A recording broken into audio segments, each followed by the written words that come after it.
It's me touching your chains. It's like Alright, everybody. We are here for the red Born of the Gods spoiler coverage. We're basically going to go over the Born of the Gods red spoiler. We're going to give you a 1 through 10 rating, 10 being obviously the best. And we're going to tell you why we think those cards are those ratings. Now, if you guys have any questions about what our opinions are for things like Inspired and Tribute, please check out the review we did on White, and then we'll go over a little bit more in depth on that one. We're going to kind of jump right on in here. Go ahead, Casey. Alright, so our first card that we're reviewing here, we have a Crowan Conscriptor. He is a 3/2 for 1 red and 4 colorless with Heroic. Whenever you cast a spell that targets a Crowan Conscriptor, gain control of another target creature until end of turn, untap that creature, and it gains haste. It's basically Act of Treason on a creature with Heroic. Yeah. So it really makes you want to target stuff with him. He's a 3/2 for 5. It's economical for. We've actually seen a Conscriptor before, and the thing was with her, she came into play and did that, and she cost basically the same amount. The only difference is she had haste. Now this one I actually kind of like more because you can control when you want to do it. And you can do it multiple times. You can do it multiple times, and you can do it on your opponent's turn. So not only can you do a little battle trick, a combat trick I mean, and maybe give them some kind of buff, but you can gain control of their big attacker. It takes it out of the attacking stance, puts it on your side, untaps it, gives it haste, so you can use all its abilities, and then you can just throw them at somebody. Not just that, but what if they have an Inspire card that you really want, and they tap that creature awaiting its After Inspire. You gain control of it, too. It says gain control of it, and then untap it. So you get the Inspired ability, yeah. Good point there. I really like the card. I gave it a 7. I gave it a 6. Very solid. I gave it a 6 only because it costs 5. Yeah, I mean, it is true. He is a little bit more hefty, but, for what he does. Yeah. Instant speed Act of Treason, that's pretty good. Yeah. What do you got next, Des? Archetype of Aggression, a 3/2 for 2 red, 1 other. It's the red archetype. Creatures you control have trample. Creatures your opponents control lose and cannot have or gain trample. Now of the archetypes, this one's my favorite. I gave him. You like him the most? Yeah. I thought you like the black one. Well, I gave him an 8 because he is the cheapest of the archetypes. He is a 3/2 for 3. He is tied with the archetype of Courage. Yeah. But the Courage doesn't have 3. I also gave him an 8. Yeah. Just because giving all of your creatures static trample. And your opponents lose. Regardless of whether or not your opponent loses trample, that's fine and all. That's okay. But the fact that he's giving every creature that you put out henceforth the ability to trample over your opponent's creatures and deal damage directly to their life points, it's really good for that. I gave him a 7 mostly because it deals with Red's biggest problem, which is green.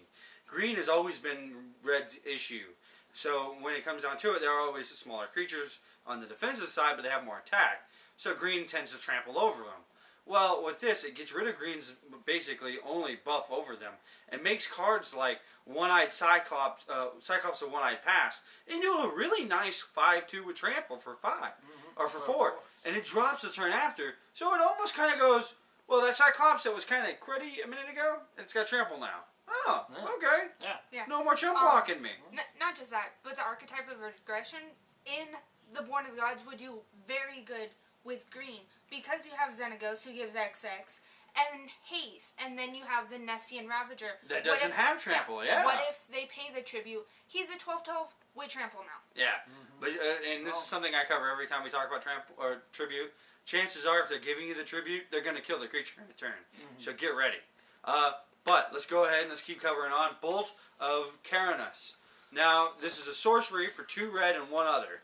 Bolt of Caranus deals 3 damage to target creature or player, scry 1. I don't like the fact that it's a sorcery. I do like the fact that it lets you scry, which in red has always been kind of an issue, especially with burn spells. You get the burn, and then nothing.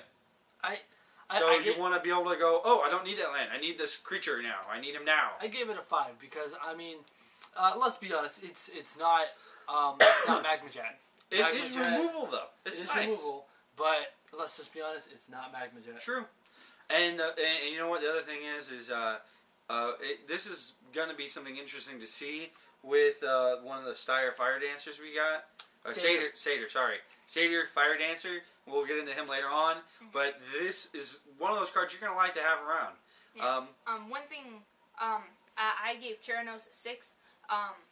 Only because it's his target creature or player. Now, when you target the player, you can divert that damage over to their planeswalker. Yeah, and there aren't that many, so the chances of nailing one isn't high. But when you see one, you want to get rid of it. Yeah. I personally gave this a 5. So moving on, we head on to a card that Eric touched on just a moment ago. Cyclops of One-Eyed Pass is a 5/2 for double red and 2 colorless. Now on its own, doesn't seem like much, because it's got low toughness. You know, most 2/2s could just take it out. I mean, think about Archetype of Courage. It blocks this creature all day long. Yeah. But giving it trample with, say maybe Archetype of Courage, turns it into a 5/2 with trample. You mean Archetype of Aggression? Archetype of Aggression, my bad. Yeah, it's alright. Well, you know what? I think as a devotion card, this is an okay card. This is a 4 in my opinion. But if you really want to make this card good, you can throw just a couple of things together. For instance, if you get Archetype of Aggression and then One-Eyed Pass, and then you throw on the enchantment that actually counts for devotion, he's getting 5/0, and that makes him pretty nasty. On top of getting First Strike. I gave him I gave him 5. Des, what do you got? I gave him a 6. Yeah. Yeah. He is a 5/2 for 4. So fifth turn, you're attacking your opponent for 5. So moving on here, what do you got for us next? Epiphany Storm is an enchantment aura for 1 red. Enchanted creature has pay 1 red and tap, discard a card, draw a card. Now, I actually don't really like this one at all, because you have to pay the mana, you have to tap your creature, you have to discard a card just to draw a single card. No, the other thing is you have to have a card to discard. You can't just play this when you have no cards in hand. Because the discarded card is part of the cost. It's not like looting. I actually like it. I gave it 6 because of the low mana cost of the ability. It is only 1 red. I actually gave it a 4. I dislike this for many reasons. But you know what? It's going to be really the only way for Red to use its inspired cards. Exactly. Which That's it has the best of the inspired cards. It's got some of the best inspired. But let's keep going here. Next we got what do we got here, bro? This is Everflame. I always get it mixed up. Everflame Eidolon. This is like easily one of the better of the bestow creatures. He's 1/1 for 1 red and 1 other. He has bestow for 1 red and 2 other. And you can pay 1 red, and either the creature himself or the enchanted creature gets 1/0. And on top of that, the enchanted creature automatically gets 1/1. Now, that may not seem like a big deal for a lot of people, but as we just talked about with Archetype of Aggression, giving a creature 1/0 can actually really pay off. And the fact that when that creature dies, this guy's still around and he can still take advantage of that trample ability, this guy could actually be pretty mean. And, you know, we talked about splashing colors. You know, because he only costs the 1 red, he can easily be played out with the Archetype of Courage, which means now you can just play around with his attack and make him really mean. I like his bestow. It's a good low costing bestow, and it gives the creature already right out 1/1, and then the fire breathing. You can just, you know, if you're getting in with a creature, just make it hurt that much more. I give him a 5. Yeah, Everflame Eidolon for me got a 7. Out of the Eidolons, including like Nyxborn Eidolon or the Flitterstep Eidolon, I like him the most. His bestow is actually quite cheap. He gives the enchanted creature a 1/1 and a fire breathing ability. So moving on here, we got Fall of the Hammer. It's an instant spell for 1 red and 1 colorless. Target creature you control deals damage equal to its power to another target creature. Now, we've seen a lot of this in the past sets. You know, between things like Pit Fight and you know, Grow Rage Beast. Things in that my are opinion, fight, maybe even Fling. This is Fling +1. You don't have to sacrifice a creature. It's an instant speed. Target creature you control deals damage. Target creature deals damage equal to its power to another target creature. It's a fight without you losing the creature. I give it a 7 because the fact is if you have the larger creature, it's just I'm playing this at any time I want, and this creature noms on that creature. Now the only real big difference between this and Fling obviously is Fling can do it to a player, and this obviously can only do it to a creature. But you lose the creature. but you are losing the creature. So this could actually end up clearing up some space for you to attack. Yeah. What do you think, Jess? For me, I gave Fall of the Hammer a 6 because it is target creature. You can't do it to a player. The upside is you don't lose the creature that you use the instant on. And it deals damage. It's not fighting another creature. It's just up straight dealing its damage. So what do we got next, Des? Fated Conflagration. It is an instant rare for 3 red and 1 other. Fated Conflagration deals 5 damage to target creature or planeswalker. If it is your turn, scry 2. Now, I gave it an 8 because it is a really good burn spell for only 4 mana. Yeah. But it only does it to a creature or a planeswalker. It doesn't do it to a player. No. Yeah. That is one of the reasons I think that it is an 8 out of 10 because I mean, let's be honest, if it did it to any one of those 3 targets, it's just like here. Let me take off a fourth of my opponent's starting life total. I actually gave this a 5 because of the fact that when it talks about removal, this isn't a removal you can splash. No. You have to be playing red. You got to dedicate yourself. You got to dedicate it, and the chances are when you're playing burn and you're dedicating yourself like that, you got to play it on your turn to scry because you're gonna really want to make sure you get the cards you need next. So what do we got next, bro? We got the next card up. It's Fearsome Temper. Now, Fearsome Temper is an enchantment aura for 1 red and 2 other. It's enchanted creature gets 2/2 and has pay 1 red, 2 other. Target creature can't block this turn. Now, can't block this creature, obviously. It can block other creatures. It just can't block the enchanted creature.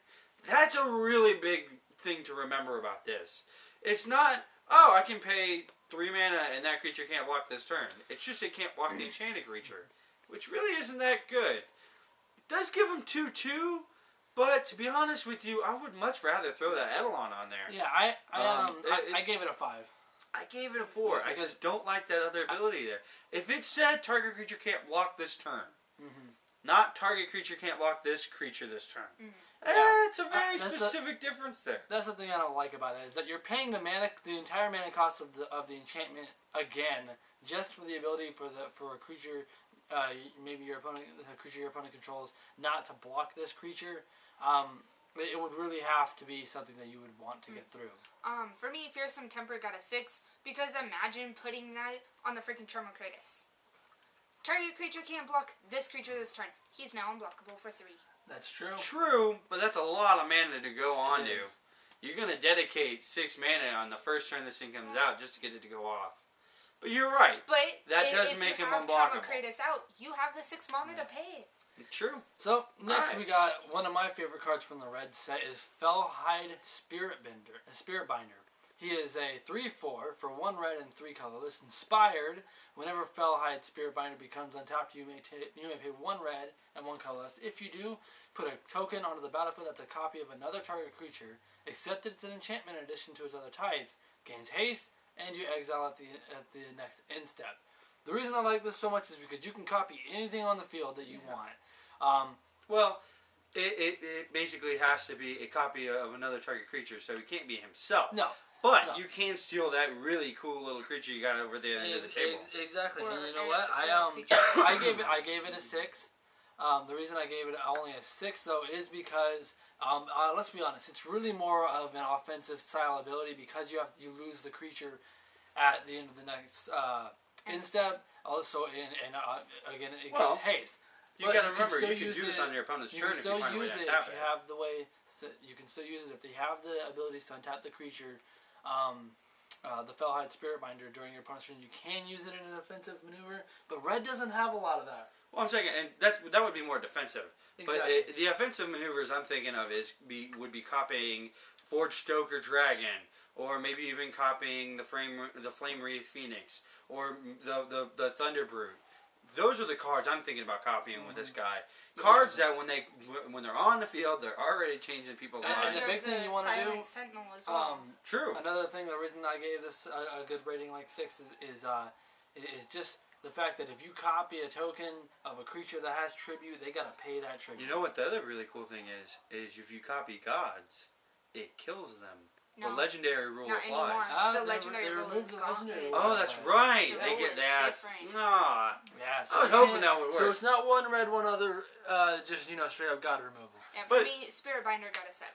I gave it an 8. Oh, It's that's- going to be one of those cards that people are going to love. What do we got next, for? The Flame Wreath Phoenix. It is a 3/3 for 2 black,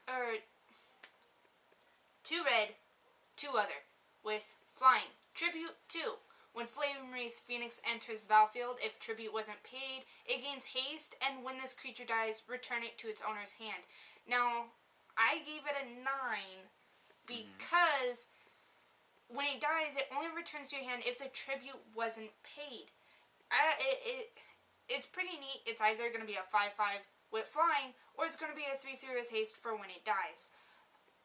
Yeah, you know what? Tribute... It's pretty explanatory. I'm gonna do this. I'm gonna say this again. This is actually one of the actual cards where you gotta really be afraid when they do tribute it, because it means they're gonna get rid of it.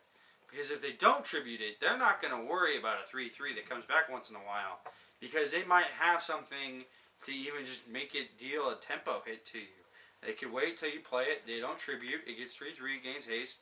They block it with something, kill it, goes back to your hand, and you get to play it again. Now, you may think, oh, I just made a trade. But they might actually just be stopping you from trying to get your 5th turn play out. Yeah. Because you're spending so much time trying to keep this Phoenix going. Yeah.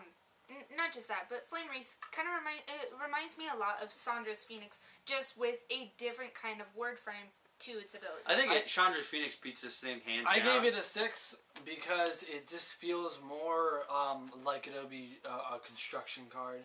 I think it is a more construction card, and that's why I gave it a 5. Yeah, I do like the fact that if it does have haste, and if it dies, it returns to your hand instead of like going anywhere else, near the top of your library or something like that. But if they pay the tribute, like Eric says, you gotta watch because chances are they're gonna kill it. You know what? I forgot to mention something, and I know this is going to take us a step back, but with the Fellhide Spirit Binder, now this is something important to remember about Fellhide Spirit Binder. Because of the fact that his ability is a triggered ability, you don't distinguish your target until it resolves. So at the beginning of your upkeep, the Inspire ability goes on the stack, and then your opponent has the opportunity, basically, it doesn't resolve. I'm sorry. You don't pay the cost of the ability until it resolves. You choose the target, so he comes untapped. You choose your Forge Stoker Dragon. Okay, you go. I'm going to target my Forge Stoker Dragon. Are you going to kill him? Are you going to do anything? Are you going to counter the ability? Obviously, there's no way to counter the ability other than killing it, killing the creature that it's targeting. So if they say, you know what, there's nothing I can do, the Forge Stoker Dragon's the target, the ability is going to resolve, that's when you pay the 1 red and 1 other. You're never going to get 2 for 1 in that situation. In the sense that you will lose out on the target if they decide to kill it at that point, you won't pay the cost until the ability resolves. That's interesting to distinguish with tributes. Not tributes, I mean with triggered abilities. Triggered abilities and activated abilities are different in that way. Activated abilities, you pay when you use them, and with triggered abilities, you pay when they go to resolve. So they have to actually start resolving, and then you pay the cost, and then that thing happens. There won't be any chance in there for them to kill your dragon and get you to 2 for 1. So tap you 2 mana out and kill the dragon, and you don't get a token, and all that happiness. So what do we got next, bro? Next one, I actually just mentioned this one, was the Forge Stoker Dragon. It is a promo card for the set. It's your red promo. It's a 5/4 with flying for 2 red and 4 colorless. It has a really sweet ability of pay 1 red, pay 1 other. Forge Stoker Dragon deals 1 damage to target creature. That creature can't block this combat. So it's not just it can't block this creature like the Temper enchantment. This is actually can't block, period, this turn. Activate this ability only if Forge Stoker Dragon is attacking. Now, obviously it goes to mention if you put the Gorgon head on the dragon, yes, this is a ping ability. It will deal damage to them, they die, and then we move on. But what's really nice is it doesn't have to kill them. You can just do this so that the creature can't block. Mm-hmm. And with the dragon only having 4 defense, that's actually really nice to note, because you might be blocking their biggest blocker. You might be blocking something that's very important. Mm-hmm. So that's very interesting to note. I gave it a 6. It's obviously if you're picked red, you're guaranteed to get this card.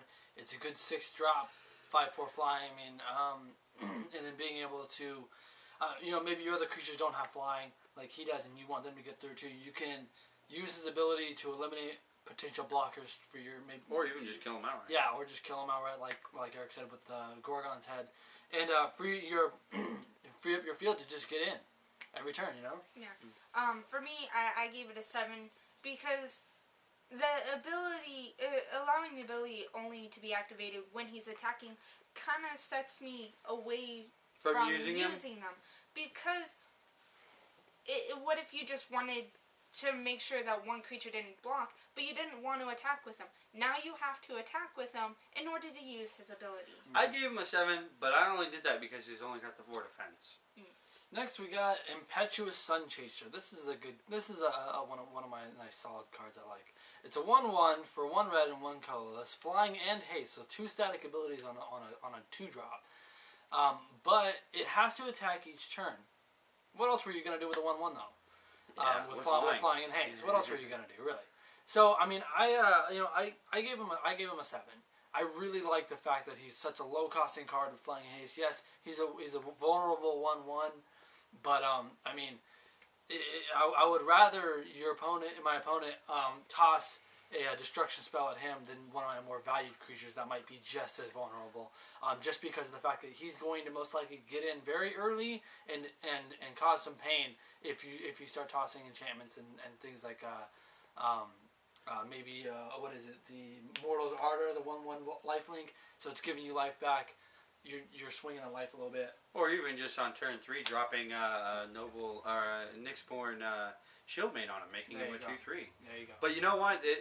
I kind of think of Icarus when I read him, because this guy is just born to die. And the other thing is he's actually the only really good card to pair up in white with the Pegasus, the loyal Pegasus, because this guy's going to come out turn 2. He's going to allow your Pegasus to attack, and he's also going to get you going. But in red, he also has a couple other really nice tricks. I mean, you got the Red Devotion enchantment. You have the Nyxborn Rollicker. Thank you. And then on top of that, you also have the flame, the Everflame Eidolon, which with him is perfect. Turn 3, you drop it on him. He's now 2, and then every turn after that, you just buff him up. Fire Breathe. And Fire Breathe all over. Destiny? For me, I actually gave him a 7. He's got a lot of potential for coming out so early with flying and haste. Yeah, I gave him a 6. I think he's solid. So we got another Minotaur coming up here. Des, what do you got? Kragma Butcher is a 2/3 for 1 red, 2 other, inspired. Whenever Kragma Butcher becomes untapped, it gains 2/0 until end of turn. Now, I gave him an 8 because his Inspire encourages you to attack over and over and over again. Yeah, just keep beating on him. He's a 2/3 for 3. 3. But the and turn then can he become attacks, a 4/3 every turn after. Yeah, and you got to remember with the archetype of aggression, that 4/3 is actually a 4/3 with trample now, and he can really get in there and do a lot of damage. And if you think about it, if there are any abilities or spells that you have to cause him to tap, one of the spells we'll be covering in a minute here, like Lightning Volley, allows you to tap him and deal 1 damage to a creature or player. And then if you have another way to untap him, you could give him that 2/0 multiple times before attacking. And like Eric said with the archetype of aggression, that's a question mark 3 with trample. Yeah. So for me, I gave him a 6. Yeah, I think it's he's a solid 2/3 for 3. He's got a real economic cost for his toughness. I think he's a 6 too. Yeah. Next thing we got coming up here is Lightning Volley. Now this is an important thing to note about this. It's an instant. It's 1 red and 3 other. And until end of turn, creatures you control gain. Tap. This creature deals 1 damage to target creature or player. Now, I think of this, and I also think of the archetype of Faded. And this is interesting because you can actually play this... Archetype of Finality. Finality, sorry. Archetype of Finality. You can actually just splash red just for this very fact alone. Mm-hmm. And now you can wipe your opponent's field at the end of their turn or in the middle of their combat step. The other nice thing is you can kind of do a little bit of a tempo hit to them. Scare them. Leave all your creatures open. then play this at the end of their turn, tap, deal a considerable amount of damage to them or their creatures, and then next turn go in for the attack. You know, maybe clean off a couple of their little stragglers or their blockers or something like that. Or even, if you have enough blockers, get in there, block, take down the bigger attackers, and then just chew up the little ones. Yeah, I like it a lot. I gave it a 5. I gave it a 6. I gave it a 5 simply because you do need creatures to do this. So you're gonna really rely on your token production and things like that to take advantage of this. But I think white or black would definitely like this. Yeah, I think it's definitely worth a 6 because just because of instant speed, although it does cost a little bit more. Yeah. But I like all the abilities you can do with it. Yeah, I gave it a 5. It gives all your creatures this ability, including it also helps with the inspire, starting off the inspire, as well as them dealing damage without actually having to attack. Yeah. And with like Eric said, with the archetype of finality, that 1 damage is just death touch. It is so. So next we got coming up here is actually a card that begs to be bestowed. It's a simple 1/1 satyr enchantment creature for 1 red, but it bestows for the least amount ever seen so far. For 1 red and 1 colorless, enchant creature gets 1/1. As I said, it just begs to be bestowed on a creature that has heroic. Yeah, like the one we first covered, the conscriptor. Yeah. Exactly. And you know what? Give him 1/1. Now he's a 4/3. Now he's a 4/3, and you get to take one of your opponent's creatures. And then, as with other bestow cards, you lose the creature he's bestowed on. You still get the 1/1 back. Doesn't seem like much. It was a much. little underwhelming in that sense. I would give him as 4 as a creature and a 5 as an enchantment. Yeah, I actually gave him 5 as an enchantment. Because of the fact that red lacks a lot of targets, and Theros has some of the best of the heroic abilities. But at the same time, Born of the Gods only has that 1 heroic. You know what I mean? Once again, though, it does beg to be splashed with white. This is a great card to throw on to one of your little white heroics and get some extra effect out of it. What do you think, Jess? I gave him an all-around number of 6. Yeah, I think like I said, it just begs to be bestowed. So what do we got here next? We have the Oracle of Bones. It is a 3/1 for 2 red, 2 other Minotaur Shaman. It has haste, and it has a tribute of 2. If the tribute wasn't paid, you may cast an instant or sorcery card from your hand without paying its mana cost. I gave it an 8. It's a love-hate here. Yeah, it's a 3/1 with tribute. Like Eric's been saying through all these reviews, that if they pay the tribute, you're gonna have to watch out because the chances are they got something to remove that creature easily. This guy's got haste. But he has haste. He's gonna get in. So he's gonna get in either way. Chances are. The fact of the matter is yes, you get to pick a card out of your hand without paying its mana cost. Instant or sorcery. Yeah, instant or sorcery from your hand, so it has to be an instant or sorcery. But you technically paid 4 for that instant or sorcery. Here's the other thing. You can have the bigger ones, like the field wipe and white. You're casting it for pretty much nothing now. But here's the thing: you wouldn't want to do that with him. I know, but you could do other really scary things. Like, for instance, one of the cards we're going to be doing in a minute here is Pinnacle of Rage. Now, you play this guy out, and you have 2 cards in your hand still. You kind of just look at your opponent casually, and you say, are you going to pay the tribute? And they say yes, because they see you got 2 cards in your hand. I guarantee you, when you play this guy out, the first thing your opponent's going to do is go, how many cards you got? Yeah. Huh? Oh, 3? Yeah, he's getting the tribute. Yeah. Because I don't want to deal with a 3/1 haster anyway. And suddenly now he's a 5/3 with haste. Yeah, 5/3 with haste is still pretty dangerous. Yeah. And, you throw in the archetype of aggression, or even just him alone. He is still pretty dangerous. A 3/5 for 4 with haste. Chances are they're not going to have much to deal with him. No. They're going to just throw some stuff at him to hope to get rid of him. Yeah, he's still good for devotion. Now, coming up here, it's actually a card, Eric, you've been talking about for a week. This is Farragax Giant. Now, he has a really interesting ability, but we'll get to it in a second. He's a 3/3 for 1 red and 4 other. Now, his tribute is 2, but if you don't pay the tribute, Farragax Giant deals 5 damage to each opponent. Now, this is interesting if you're playing 2-headed Giant. That's 10 damage. because there are 2 opponents you're playing against. Now, back over to the real world. Chances are, oftentimes more than not, he's going to come into play as a 5-5 for 5. That's not bad. We've played 5-5s for 5 before in red. He's still pretty big. But a lot of times you're not getting that 5 damage off. Not unless your opponent doesn't care and has something to burn him off with. Mm-hmm. You know, this is one of those times where, like I always say, if you have a tribute card and they pay the tribute, chances are they got an answer for him next turn. I gave him a 5 just because time again he's going to be a 5-5 for 5. Yeah, I mean, I give him a 6. Chances are he's going to be a 5-5 for 6. And we got to remember that 5-5 for 5. 5-5 for 5. Sorry. The tribute mechanic feels like it's supposed to be a give and take, kind of a profit or punish mechanic, to where like in one of our previous reviews, I attributed it to Browbeat, to where you were either drawing 3 cards for 1 red and 2 colorless, or your opponent takes 5 damage. So either way, you were getting something out of it. But the tribute attached to the 2 creature cards, it's given us a lot of options to see what can happen when a certain creature hits the field. I gave him a 7 personally. Yeah. Well, next we got coming up here is actually a card Eric just talked about, Pinnacle of Rage. It is a sorcery spell for 2 red and 4 other. Pinnacle of Rage deals 3 damage to each of 2 target creatures and or players. Now, I don't know if I'm reading this correctly, but I believe with Pinnacle of Rage you do have to have the... you have to have 2 legal targets. The legal targets, because it does not say up to. Play it, but the important thing is, remember, if they have a creature, and then they have themselves.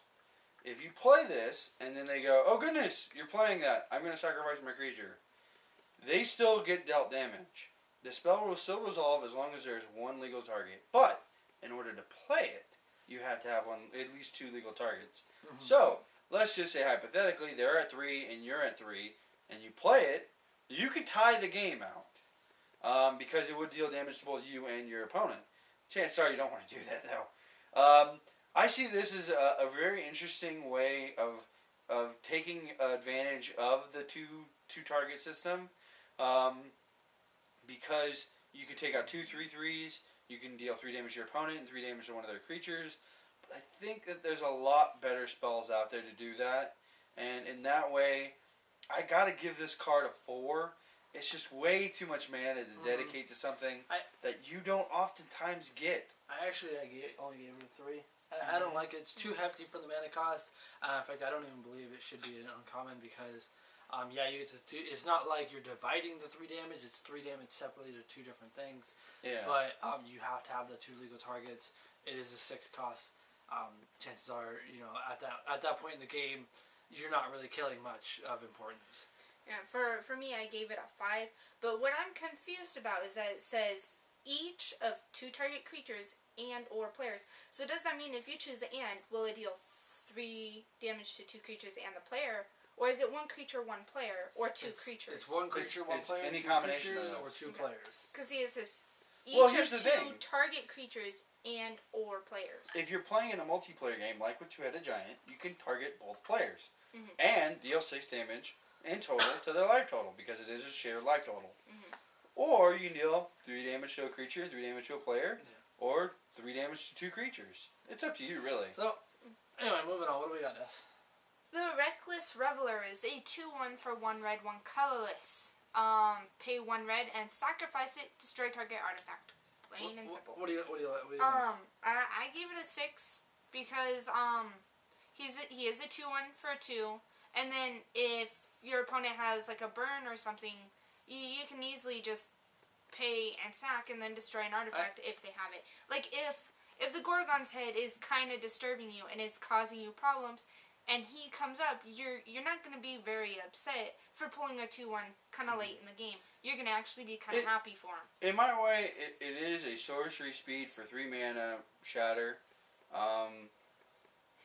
There aren't enough artifacts right now to really play this guy as a main card. Yeah. If they play a lot of artifacts, or if you find yourself losing to a Gorgon head or something like that, then sure, I would play this guy. Otherwise, really, this guy is a 2 mana, 2/1 that does nothing. And in my opinion, that's bad. That's a 3. He's on it to me. He got a 1. He's Oh, worthless. wow. I wouldn't even play him. Yeah. If I saw this card, I wouldn't even put it in my deck. If you had to, Because there's but not otherwise, enough no. artifacts to conceivably get this. I mean, the only thing I would really use this guy to destroy is maybe like Pillar of War, because that seems to be like, to me, the most troublesome artifact that any player could see right now. And like Eric said, it's a 3 mana cost Shatter at sorcery speed. It's just not worth it. Next. So we got here. What do we got here next? Rise to the challenge. This is actually a really sweet combat trick. It's a it's an instant, 1 red, 1 red, 1 colorless. I'm going freaking out of my mind right now. 1 red, 1 colorless. Target creature gets 2/0 and gains first strike until end of turn. Now, combat tricks go. That's really sweet. 2/0 on first strike. You know, this is going to help you out with a lot of different situations. And as we mentioned before, you know, gaining control of your opponent creature that may have Inspire with Conscriptor would be really sweet, because now you got a 2/0 for, you got basically it's a 5/2 first strike. And you just got over their creature, and you got to untap for the Inspire. And then adding on maybe an archetype of aggression to that just throws a lot at your opponent to handle so early in the game. Or just throwing it on the archetype himself. I give this a 6. Yeah, I agree. Rise to the Challenge got a 6 from me as well. Same here. Instant speed, common for 2, gives 2/0 on first strike. So chances are you're gonna see it in your packs. It's just a really basic. It's like Mortal's Hardar. It's a very basic buff spell. Great for hitting off heroics or turning a block that you wouldn't have liked into a very favorable one. Next we got here Satyr Fire Dancer. Pretty popular card. I'm thinking it'll be good for construction. It's a 1/1 for 1 red and 1 colorless. Whenever an instant or sorcery spell you control deals damage to an opponent, Satyr Fire Dancer deals that much damage to target creature that player controls.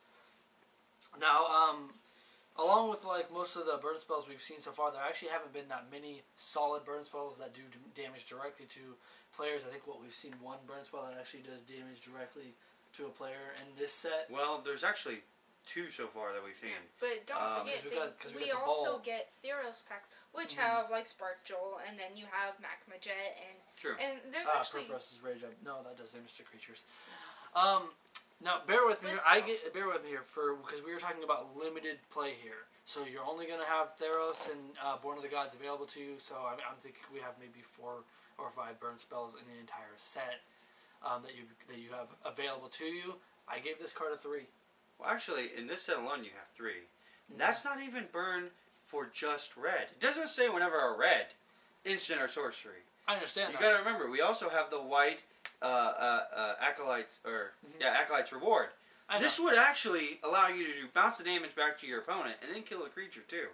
This isn't just. This is a big thing here. This isn't just to red spells and red instants and sorceries. Any red or any instant or sorcery that deals any kind of damage in any set that we're going to be playing with, Theros or Born of the Gods, is going to be able to benefit from Satyr Fire Dancer. The fact that he is an enchantment creature makes him kind of vulnerable. The fact that he's a 1/1 for 2 isn't really amazing. But the fact of the matter is you got to take into consideration what other colors you're splashing with this guy. Because he could definitely become a big problem for your opponent. I gave him a 7. I only gave him a 9. What's funny is I gave him an 8 because he actually has quite a bit of hidden potential in it. That I'm sure some people won't really quite see until they actually use them. So what do we got next? Satyr Nyx Smith is a 2/1 for 1 red and 2 other with haste.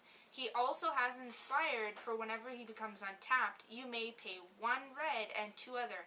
If you do, you get a 3/1 elemental enchantment creature token with haste onto the battlefield. For me, I gave him a 6. Because you get a 3/1 elemental with haste, but you also have to pay 3 more for it. I gave him honestly I gave him a 5. He's a solid card, 2/1 haste.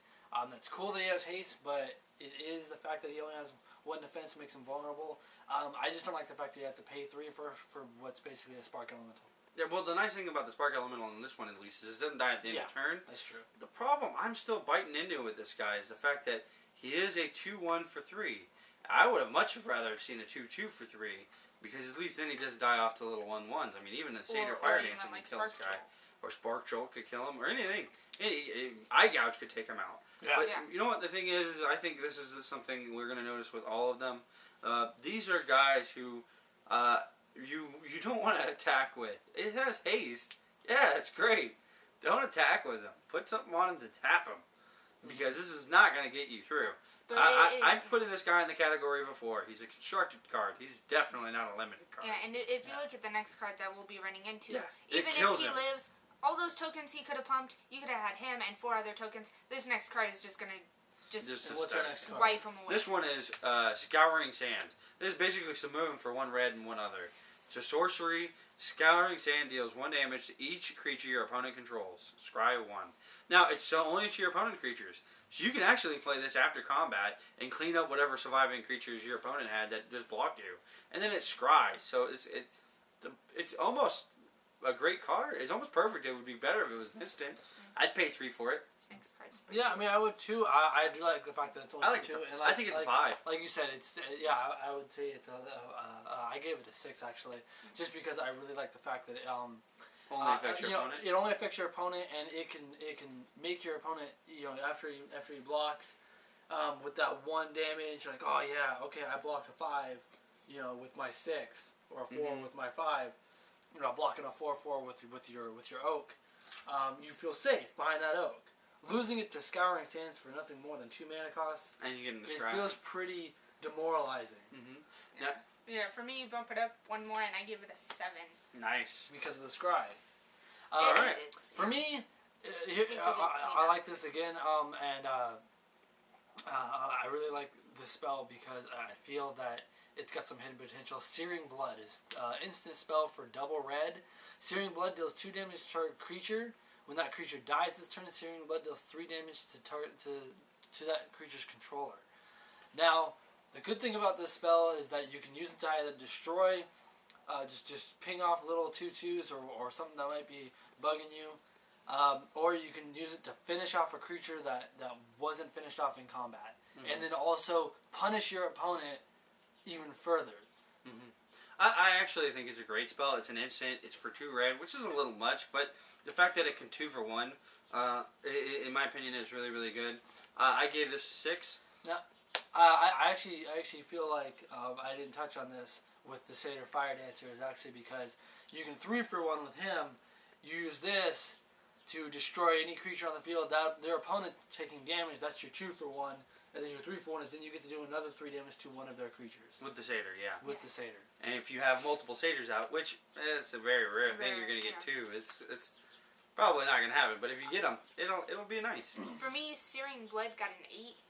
It is much like Sandra's Outrage for 2 less at instant speed. Yeah, it only does 2 damage to target creature instead of 4, but your opponent's taking 3 damage I gave it a 7. Chances are you're using Chandra's Outrage for the same thing. Yeah, pretty much. So what do we got next, though? Stormcaller of Kyranos is a 2/2 for 1 red, 2 colorless with haste. It's kind of asking you to use it with blue because its ability is pay 1 blue, 1 other, scry 1. I'm not too fancy on this one just to pay 2 for scry. I gave her a 5. She's pretty cool. 2/2 for 3 with haste. That's pretty neat.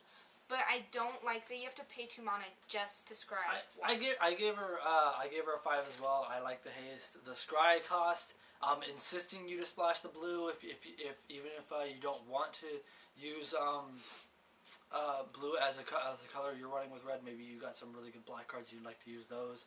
Not being able to use her ability if you don't have the blue mana does hinder her a bit.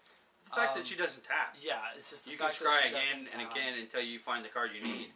And with blue and red, that's what you want. You want to get those cards out of the way so you can get your counter spells. It helps you eliminate that. It helps you eliminate that incident that we all hate, where you scry away a land just to draw a land. You know. And her, late game, you this can is just definitely. scry. I like her. Then, I think she's a 5. A land, and then scry, and then there's another land. maybe scry, once or twice to get the card you're looking for. Yeah, this is actually one of my favorite cards. I kind of try. I think this is a really great tribute card. This is Thunder Brute, and he is 2 red and 4 other for a 5/5 with trample. He has tribute 3. Now, if you don't pay the tribute, he comes into play with haste. Now, it's a 5/5 for 6 with haste and trample most times. But once again, this actually might be one of those times where your opponent goes and pays the tribute because they want to put a turn away so they can get something to block this guy. Because 5/5 trample haste, that's kind of mean on turn 6, and this could actually become a problem for your opponent in a very short amount of time. Especially when you consider the next card that we got coming up almost goes hand in hand with him, wouldn't you say? I would say, but I would say so. I do agree with you. I only gave him a 6 though, because yes, you're right. They are most likely going to give you the tribute for 3 because they don't want to have to deal with the creature this turn, especially if they're tapped out. The reason I gave him a 6 is because he is one of the few creatures in this set susceptible to a very limited destroy spell, which I would say is only a sideboard one we covered earlier, which is Eye Gouge. Yes. You can kill him straight up for 1 black mana. Yeah. I would gladly take the turn to do that. Yeah. I gave him a 7 actually, in my opinion, because the chances of somebody playing Eye Gouge the first game very limited, and they give you a win and get in there. Yeah, so he could possibly piggyback you to your first win. Yeah. What do you think, Des? I gave him an 8 because he's an uncommon. I mean, he's not a rare. He is a bit on the ridiculous side. He's a 5/5 for 6 with trample, and then if tribute was paid, he's an 8/8 with trample for 6, or he's a 5/5 trample haster for 6. Yeah. All around, it's kind of a win-win for either. Next, we got one of my personal favorite auras. We got Thunderous Might. Enchant aura for 1 red and 1 colorless. Whenever enchanted creature attacks, it gets X0 until end of turn, where X is your devotion to red. As Eric said, this is a great card with Thunderous Brute, because on his own, he's giving himself 3-0. And he's already got trample, so that's already making him an 8/5. So even if you didn't get the tribute, you're still getting that 3. And like I said, that's on his own with the enchantment and himself. And that's every time he attacks. And if you think about it, Thunderous Brute does come out for 6, so you might have even more red. I gave Thunderous Might a 9. Because there's a lot of very powerful devotion cards in red. Cards that give you good devotion red. We're talking about archetype of aggression, Flame Wreath Phoenix, Thunder Brute. You got the Cyclops of One-Eyed Pass. These are all double reds. Not to mention the fact that if you threw this on, it gives him X0 whenever he attacks, which is kind of sad. But the fact of the matter, it gives it till end of turn, which means you can use this on, let's say, for instance, your Sun Chaser, and then the turn, first turn Satyr, second turn Sun Chaser, third turn this, and then maybe drop another 1-drop somewhere along the way there. On turn 4, you attack. You get 4 mana. You get 4 attack onto him. Then you use your Hammer's Fall. You clean up your opponent. It could just very easily become a problem for your opponent. Because I'm saying, like, your chances are before this comes out on one of your larger creatures or even one of your smaller creatures, you most likely have your Satyr Rollicker bestowed on something. Yeah. For me, Thunderous Might got an 8. It reminds me a lot of a red instant spell from Innistrad, the Rush of Blood, which gave target creature X0 till end of turn, which X was its power. To me, Thunderous Might is much like it, but even so much better.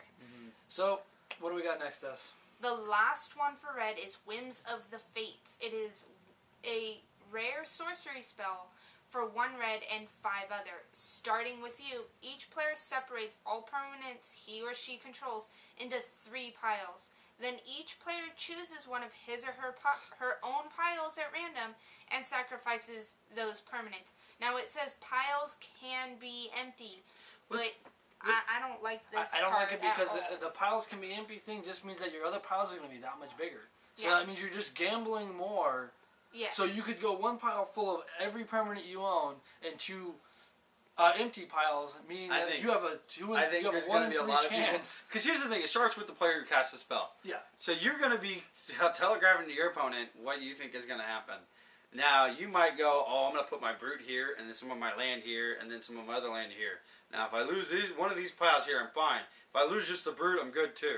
You know. But here's the thing: I want to see those games where they play this, and you put everything into one pile, and then they lose. And then you lose it, and it's just like it's game. It's defeat you just by your own spell. Or so here's the other thing: is for those players who do go and gamble it all in one pile and win. That's an elation. That is like, I just might have gotten 3 or 4 permanents of his. I didn't lose anything. I don't care so much about the card. I want to see the results. Yeah. To me, Whims of the Fate actually only got 4. For me, it's hard to rate. It's very hard to rate because of the randomness of the card. It reminds me so much of Tyrant on Discord from Avison Restored. The fact that everything is randomized on it makes it very hard to rate on especially limited play when permanents are so important. Mm-hmm. So I had to give it a question mark because I really don't know how to rate it. Yeah, same here. Well, that does it for red. Next thing we're doing, our last solid colored is green. And then we'll be covering multicolored and artifacts. I'll see you next time.